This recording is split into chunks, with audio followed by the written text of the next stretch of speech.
Hello and welcome to Community Reports on Channels Television. Glad you could join us. And here's also hoping that you had a splendid Easter break. Lagos is celebrating 50 years. But did you know that long before 1967, when Lagos actually obtained that status, there used to be a group of people who dwelled here in this space called Lagos now. One of those groups is the Brazilian community. Our focus on Community Reports today is on that group who still exists and make a part of Lagos State. Welcome.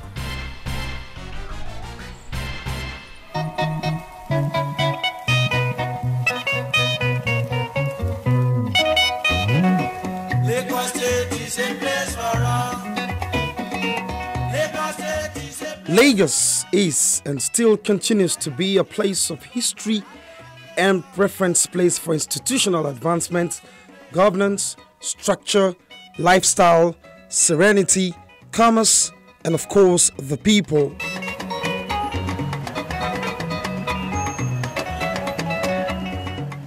For reasons of opportunities and perhaps delivery, it is regarded as the commercial nerve center of Nigeria, predicated also on the coastal features that has turned huge advantage.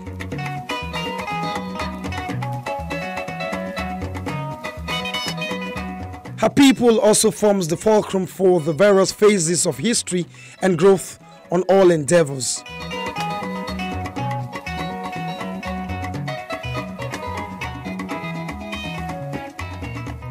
Particularly of her people is an interesting long history of settlements, center of trade for dealings in the 15th century by the Portuguese, the British in the 19th century, and the early settlers mainly of the Awori descent and the war camp for the Benin Empire warriors.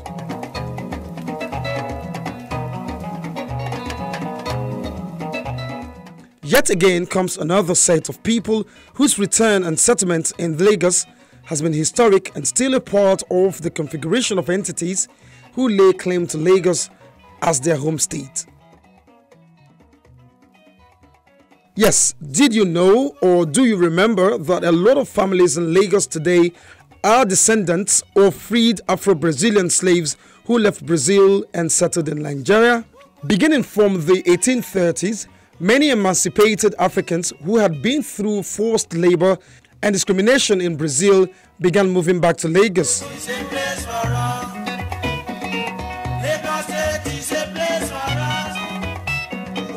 These emancipated Africans were often called Agudas or Maro, and also included returnees from Cuba, just as many of them settled in the place known today as Lagos Island. Lagos was not as congested as it is now. Everybody knew everybody. There was nowhere you go. If you go and play pranks around, the next door neighbor knows where to report you or knew where to report you, and that was the way it was then. But it's changed drastically as of now because there have been a lot of people from all over Nigeria. Lagos is now more cosmopolitan than what it used to be. Their return were as a result of gaining manumission or deportation.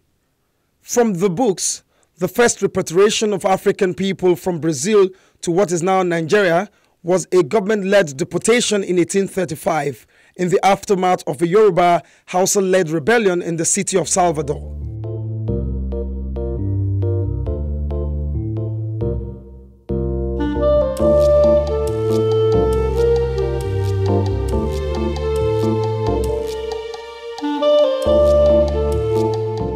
The Brazilian quarters of Lagos Island, also known as Popo Aguda, was where the Nigerian returnee from Brazil came back to in Lagos once they were freed.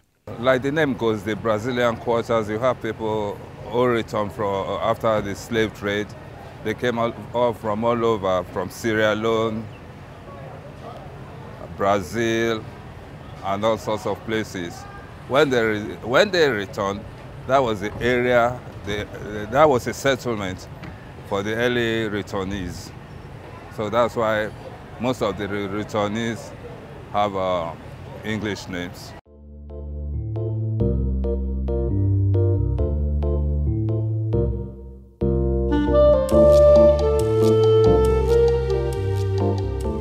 Indeed, by the middle 19th century an Afro-Brazilian community began to emerge strong. These Africans, who were of course the great-grandparents of some of the legations you know today, brought back Afro-Brazilian sensibilities as regards food, agriculture, architecture, and religion.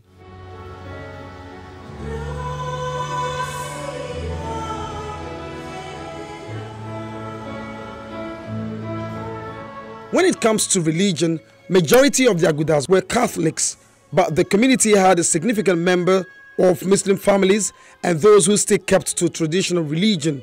For instance, the Olugbo area, those who were in Lagos then, the Bajabia Millers, they were not Christians. But they were there in Olugbo.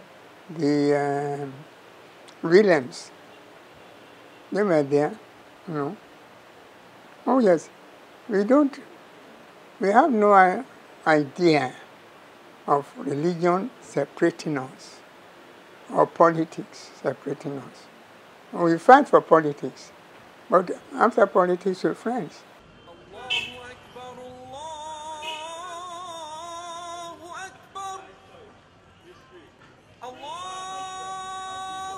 However, their persuasion or inclination, religious differences were not as important nor divisive as it was to indigenous African, and they were comfortable mined from each other's religion. The Holy Cross Cathedral on 14 Catholic Mission Street in Lagos Island was the church attended by the Brazilian returnees, and the descendants attended. It was inaugurated in the year 1881. In the olden days, when the Catholics go on their yearly procession, they usually go by Catholic mission, go down to Bangboche, and go right up before they come here. And the other day, and the next year, they will use from the same place, but they will use to Kumbo straight down. And the year following, they will use Bangboche Street. And every house, you see, we bring out its own small chapel.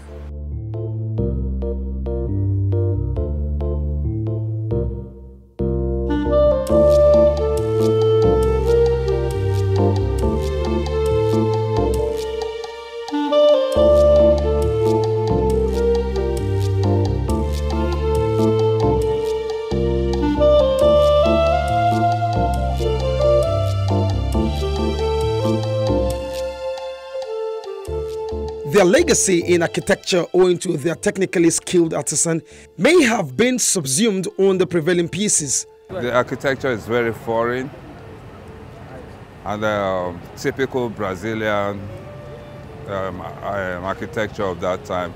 If you go to the area now, you still see a bit of the relics of the past.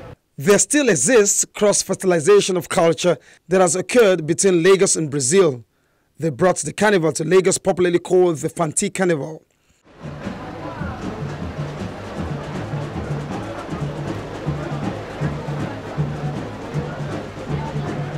The Calabar Carnival is also notable for featuring Brazilian samba group who travel every year from Brazil.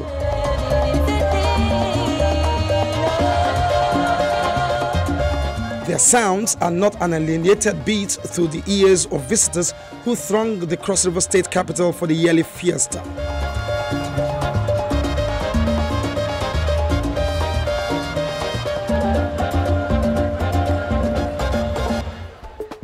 Another carry on till date by these communities is seen in their family names.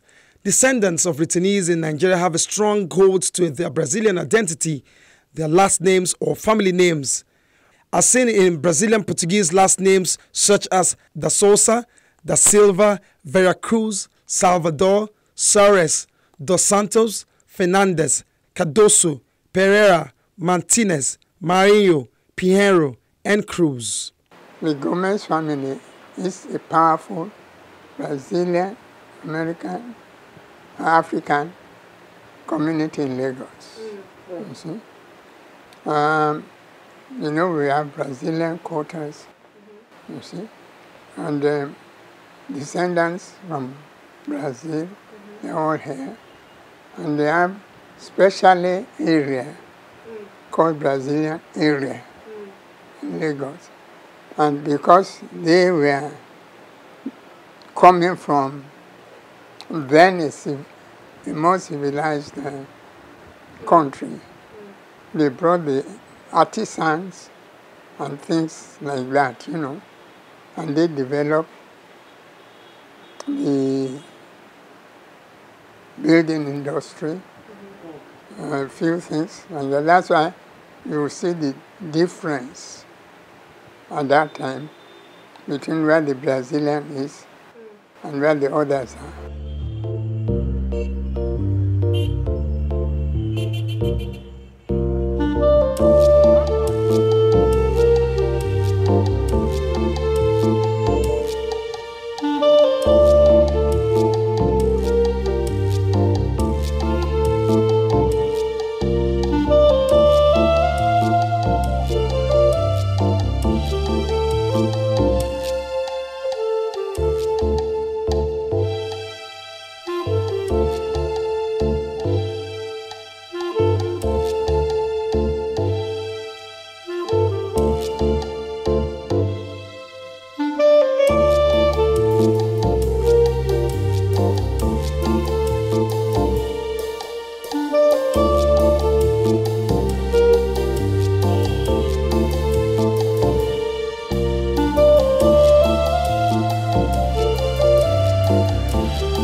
Food is another cross-fertilization that exists between the two countries, Nigeria and Brazil. In Brazil, they also have bean cake like we have in Nigeria, or akara as it is called back here. Though it has a slightly different name in Brazil, it is called akarajo.